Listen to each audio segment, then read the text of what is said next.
Hi. പല കമ്പനികളും അവരുടെ എംപ്ലോയീസിനെ കൂട്ടത്തോടെ പിരിച്ചുവിടുന്ന ഒരു സമയമാണ് ഇപ്പോൾ ഉള്ളത്.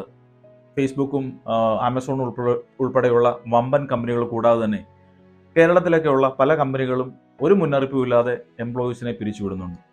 നമുക്കിപ്പോൾ റീസെൻ്റ്ലി നമ്മൾ എല്ലാവരും വാർത്തയിൽ ശ്രദ്ധിച്ചൊരു കാര്യമാണ് കോറോ ഹെൽത്ത് എന്ന് പറയുന്ന ഒരു വിദേശ കമ്പനി ഏകദേശം 800 പേരെ ഒറ്റയടിക്ക് പിരിച്ചുവിട്ടിരിക്കുന്നു. ഇന്ന് മറ്റൊരു കമ്പനി ഏകദേശം 300 പേരെ ഒരു മുന്നറിയിപ്പും ഇല്ലാതെ പിരിച്ചുവിട്ടു എന്ന് മാത്രമല്ല അവർക്ക് ഒരുപാട് മാസത്തെ സാലറിയും കൊടുക്കാനുണ്ട് എന്നുള്ളത് നമ്മൾ കേൾക്കുന്നു.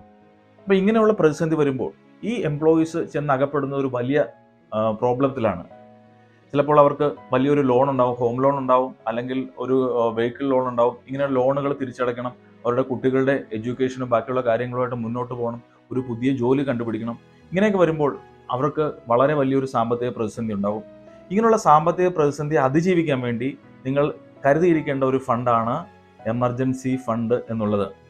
അതായത് ഓരോ വ്യക്തികളുടെയും കുടുംബത്തിനനുസരിച്ചും അവരുടെ കുടുംബത്തിൻ്റെ വലിപ്പത്തിനനുസരിച്ചും ഡിഫറൻ്റ് ആയിട്ടുള്ള രീതിയിൽ വേണം ഒരു എമർജൻസി ഫണ്ട് നിങ്ങൾക്ക് ക്രിയേറ്റ് ചെയ്യാൻ. നിങ്ങളൊരു ബാച്ചിലർ ആയിട്ടുള്ള ഒരാളാണ് എങ്കിൽ നിങ്ങൾക്കൊരു 3 മാസത്തെ സാലറി നിങ്ങൾക്ക് എമർജൻസി ഫണ്ടായിട്ട് നിങ്ങൾക്ക് കീപ്പ് ചെയ്യാവുന്നതാണ്. നിങ്ങളൊരു മാരീഡ് ആയിട്ടുള്ള ഒരാളാണെങ്കിൽ നിങ്ങൾക്ക് ഒരു 3 മാസം മുതൽ 6 മാസം വരെ ഉള്ള സാലറി നിങ്ങൾക്ക് ഒരു എമർജൻസി ഫണ്ടായിട്ട് നിങ്ങൾക്ക് കീപ്പ് ചെയ്യണം. അതുപോലെ തന്നെ ഡിപ്പെൻഡൻ്റ് ആയിട്ടുള്ള ഒരു പേരൻസ് ഉള്ള ആളാണ് നിങ്ങളെങ്കിൽ നിങ്ങൾ ഒരു 9 മാസത്തെ എങ്കിലും 6 മാസം മുതൽ 9 മാസത്തെ വരെയെങ്കിലും സാലറി നിങ്ങൾക്ക് ഒരു എമർജൻസി ഫണ്ടായിട്ട് കീപ്പ് ചെയ്യാവുന്നതാണ്. അതുപോലെ നിങ്ങൾക്ക് വേരിയബിൾ ആയിട്ടുള്ള സാലറി ഉള്ള ആളാണ് നിങ്ങളെങ്കിൽ ചില കമ്പനികൾ ചിലപ്പോൾ ബോണസ് ആയിരിക്കും കൂടുതലുണ്ടാവുന്ന, ഒരു മാസം നല്ല ബോണസ് ഉണ്ടാവും, മറ്റൊരു മാസം വളരെ കുറച്ചായിരിക്കും ബോണസ്. ഇങ്ങനെ വേരിയബിൾ ഇൻകം ഉള്ള ആൾക്കാരാണ് നിങ്ങളെങ്കിൽ ഒരു വർഷത്തെ ഫണ്ട് ഒരു വർഷത്തെ നിങ്ങളുടെ ഇൻകം നിങ്ങൾ എമർജൻസി ഫണ്ടായിട്ട് കീപ്പ് ചെയ്യാവുന്നതാണ്. ഇനി എവിടെ ആയിരിക്കണം നമ്മൾ എമർജൻസി ഫണ്ട് കീപ്പ് ചെയ്യേണ്ടത്? നമ്മൾ എമർജൻസി ഫണ്ട് കീപ്പ് ചെയ്യുമ്പോഴൊക്കെ നമുക്ക് ഏറ്റവും ലിക്വിഡിറ്റി ഉള്ള ഒരു ഇൻസ്ട്രുമെന്റിൽ വേണം ഇൻവെസ്റ്റ് ചെയ്യാൻ. ഒരിക്കലും സ്റ്റോക്ക് മാർക്കറ്റിലോ മ്യൂച്വൽ ഫണ്ടിന്റെ ഇക്വിറ്റി സ്കീമിലോ ഒന്നും പോയിട്ട് നമുക്ക് എമർജൻസി ഫണ്ട് കീപ്പ് ചെയ്യാൻ പറ്റില്ല. കാരണം നമ്മൾ വിഡ്രോ ചെയ്യാൻ ഉദ്ദേശിക്കുന്ന സമയത്ത് മാർക്കറ്റ് ഡൗൺ ആണെങ്കിൽ നമുക്ക് അതിനകത്ത് നഷ്ടസാധ്യതകളുണ്ട്. അപ്പോൾ വളരെ ലിക്വിഡ് ആയിട്ടുള്ള ഇൻസ്ട്രുമെന്റ് നമുക്ക് അറിയാവുന്നതാണ്. ഏറ്റവും പ്രധാനപ്പെട്ട ഒരു ഇൻസ്ട്രുമെന്റ് ആണ് നമ്മുടെ സേവിങ്സ് അക്കൗണ്ട് എന്ന് പറയുന്നത്. സേവിങ്സ് അക്കൗണ്ടിൽ നമുക്ക് എപ്പോഴെങ്കിലും ഫണ്ട് ലിക്വിഡേറ്റ് ചെയ്തെടുക്കാൻ സാധിക്കും. അത് മാത്രമല്ല നമുക്കൊരു 2.5% മുതൽ 3% വരെ നോർമൽ സേവിങ്സ് ബാങ്കിൽ നമുക്ക് റിട്ടേണും അല്ലെങ്കിൽ ഇൻട്രസ്റ്റും ഉണ്ട്. ഇനി കുറച്ചുകൂടി ഇൻട്രസ്റ്റ് ആവശ്യമുള്ള അല്ലെങ്കിൽ കുറച്ചുകൂടി റിട്ടേൺ ആവശ്യമുള്ള ആൾക്കാർക്ക് തിരഞ്ഞെടുക്കാവുന്ന ഒരു ഇൻവെസ്റ്റ്മെന്റ് ആണ് ലിക്വിഡ് ഫണ്ട് എന്ന് പറയുന്നത്. ലിക്വിഡ് ഫണ്ട് എന്ന് പറയുന്നത് മ്യൂച്വൽ ഫണ്ടിൽ തന്നെയുള്ള ഒരു ഇൻവെസ്റ്റ്മെന്റ് കാറ്റഗറിയാണ്. ഇതിൻ്റെ അകത്ത് ഇക്വിറ്റി എക്സ്പോഷർ ഇല്ല. ഇക്വിറ്റി ഫണ്ടുമായിട്ട് ബന്ധമില്ലാത്തത് കൊണ്ട് തന്നെ ഇക്വിറ്റി മാർക്കറ്റിന് ഉണ്ടാകുന്ന വോളറ്റാലിറ്റി ഈ ലിക്വിഡ് ഫണ്ട് ഉണ്ടാവില്ല. വളരെ പെട്ടെന്ന് തന്നെ നിങ്ങൾക്ക് നാളെ ഫണ്ട് ആവശ്യമുണ്ടെങ്കിൽ ഇന്ന് റിഡംഷൻ കൊടുത്താൽ നാളെ രാവിലെ നിങ്ങളുടെ അക്കൗണ്ടിൽ ലിക്വിഡ് ഫണ്ടിൽ നിന്നോ അല്ലെങ്കിൽ മണി മാർക്കറ്റ് ഫണ്ടിൽ നിന്നോ ഫണ്ട് ക്രെഡിറ്റ് ആവും.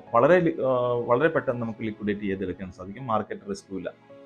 അപ്പോൾ ഇതുപോലെയുള്ള ഫണ്ടുകൾ വേണം നിങ്ങൾക്ക് എമർജൻസി ഫണ്ടിലേക്ക് തിരഞ്ഞെടുക്കാൻ വേണ്ടിയിട്ട്. കൂടാതെ കുറച്ചുകൂടിയൊക്കെ റിട്ടേൺ ആവശ്യമുള്ള ആൾക്കാർക്ക് ഷോർട്ട് ഡ്യൂറേഷൻ ഫണ്ടോ അല്ലെങ്കിൽ ആർബിട്രാജ് ഫണ്ടോ പോലെയുള്ള ഫണ്ടുകളൊക്കെ സെലക്ട് ചെയ്തതിലും കുറച്ചുകൂടി ഇൻട്രസ്റ്റ് റേറ്റ് അല്ലെങ്കിൽ റിട്ടേൺ കൂടുതൽ ലഭിക്കുകയും നിങ്ങൾക്ക് ലോങ് ടൈമിലേക്കൊക്കെ ഒരു 6 മാസം അല്ലെങ്കിൽ 12 മാസമൊക്കെ നിങ്ങൾക്ക് കീപ്പ് ചെയ്യാൻ സാധിക്കും. ഈ എമർജൻസി ഫണ്ട് ഇല്ലെങ്കിൽ നിങ്ങൾക്ക് ചിലപ്പോൾ നിങ്ങളൊരു ഇൻവെസ്റ്റ്മെന്റ് നിന്ന് അല്ലെങ്കിൽ നിങ്ങളുടെ ലോങ് ടൈം നിങ്ങളൊരു ഗോളിന് വേണ്ടിയിട്ട് തുടങ്ങി വെച്ചിരിക്കുന്ന ഒരു SIPയിൽ നിന്നോ അല്ലെങ്കിൽ സ്റ്റോക്ക് മാർക്കറ്റിൽ നിന്നൊക്കെ ഫണ്ട് പിൻവലിച്ച് നിങ്ങൾക്ക് ഇതുപോലെയുള്ള പ്രതിസന്ധി വരുമ്പോൾ, ഈ ജോബ് ലോസ് പോലെയുള്ള പ്രതിസന്ധി വരുമ്പോൾ കാര്യങ്ങൾ കൈകാര്യം ചെയ്യേണ്ടതായിട്ട് വരും. അപ്പോൾ അതിൻ്റെ പ്രോബ്ലം എന്ന് പറഞ്ഞാൽ നിങ്ങളുടെ ആ ലോങ് ടൈം ഗോൾ ചിലപ്പോൾ നിങ്ങളത് റിട്ടയർമെന്റ് പ്ലാനിങ്ങിന് വേണ്ടിയിട്ട് ചെയ്തിരിക്കുന്ന ഒരു SIP ആയിരിക്കാം, അല്ലെങ്കിൽ നിങ്ങളുടെ കുട്ടികളുടെ ഹയർ എഡ്യൂക്കേഷന് വേണ്ടിയിട്ട് ചെയ്തിരിക്കുന്ന ഒരു SIP ആയിരിക്കാം.